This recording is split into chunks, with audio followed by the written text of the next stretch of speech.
উত্তরায় মাইলস্টোন স্কুলে যুদ্ধবিমান বিধ্বস্তের ঘটনায় সাহিল ফারাবী আয়ান নামে আরও এক শিক্ষার্থীর মৃত্যু হয়েছে।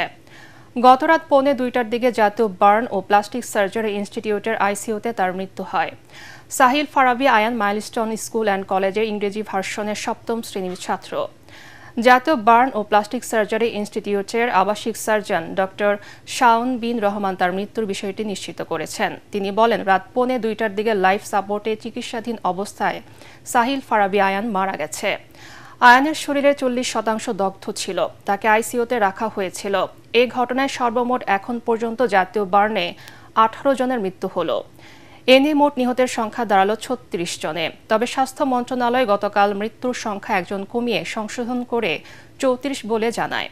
সেই হিসেবে মৃতের সংখ্যা দাঁড়ায় 35 জনে। এছাড়া আইসিইউতে সংকটাপন্ন অবস্থায় 3 জন চিকিৎসাধীন আছে, যাদের অবস্থা অপরিবর্তিত রয়েছে। এখনও ভর্তি আছে 33 জন, এর মধ্যে শিশু 27 জন। ভোটের অনুপাতে জাতীয় সংসদে উচ্চকক্ষ চায় এনসিপি। এজন্য সকল রাজনৈতিক দলগুলোর ঐক্যমত্য চেয়েছেন জাতীয় নাগরিক পার্টির আহ্বায়ক নাহিদ ইসলাম। এ বিষয়ে ঐক্যমত্য না হলে জুলাই সনদে সই করার বিষয়ে চিন্তা করবে এনসিপি। মৌলিক সংস্কারের রূপরেখা সনদের মধ্যে থাকতে হবে বলেও জানান নাহিদ ইসলাম। সকালে জামালপুর জেলা পরিষদ ডাকবাংলোয় জুলাই গণ অভ্যুত্থানে শহীদ পরিবারের সাথে সাক্ষাৎ শেষে তিনি সাংবাদিকদের সব কথা বলেন।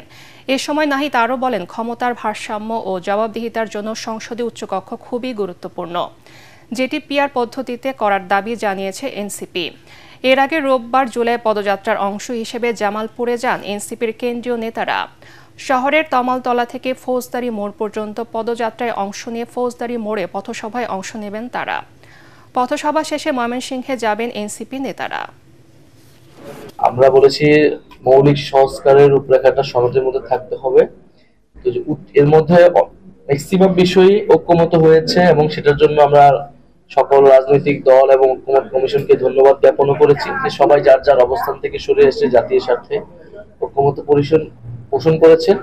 কিন্তু এখন মধ্যে অত্যন্ত গুরুত্বপূর্ণ একটি বিষয় হচ্ছে উচ্চকক্ষ।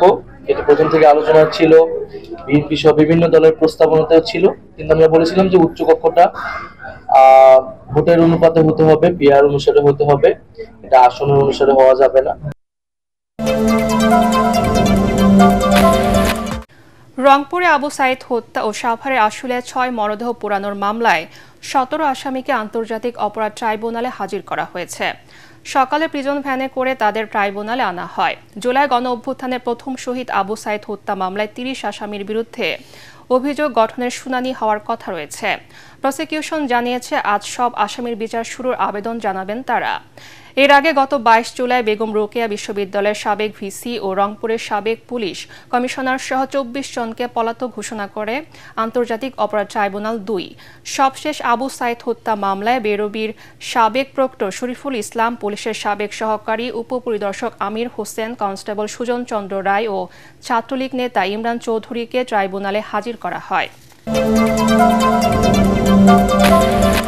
আন্তর্জাতিক ইরানের সর্বোচ্চ নেতা আয়াতুল্লাহ আলী খামেনিকে হত্যার হুমকি দিয়েছে ইসরায়েল।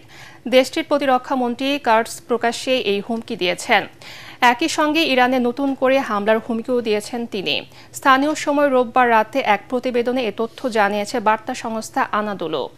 দক্ষিণ ইসরায়েলের রামন বিমান ঘাঁটি পরিদর্শনে গিয়ে কার্টার্স বলেন, স্বৈরাচারী খামেনি যদি ইসরায়েলকে হুমকি দেয় তাহলে আগের চেয়ে আরও বেশি শক্তি নিয়ে তেহরানে হামলা চালাবে ইসরায়েল। এবার ব্যক্তিগতভাবে লক্ষ্যবস্তু হবেন খামেনি। তবে ইসরায়েলের প্রতিরক্ষা মন্ত্রীর এই হুমকির প্রতিক্রিয়ায় তাৎক্ষণিকভাবে ইরানের পক্ষ থেকে কোনো মন্তব্য পাওয়া যায়নি।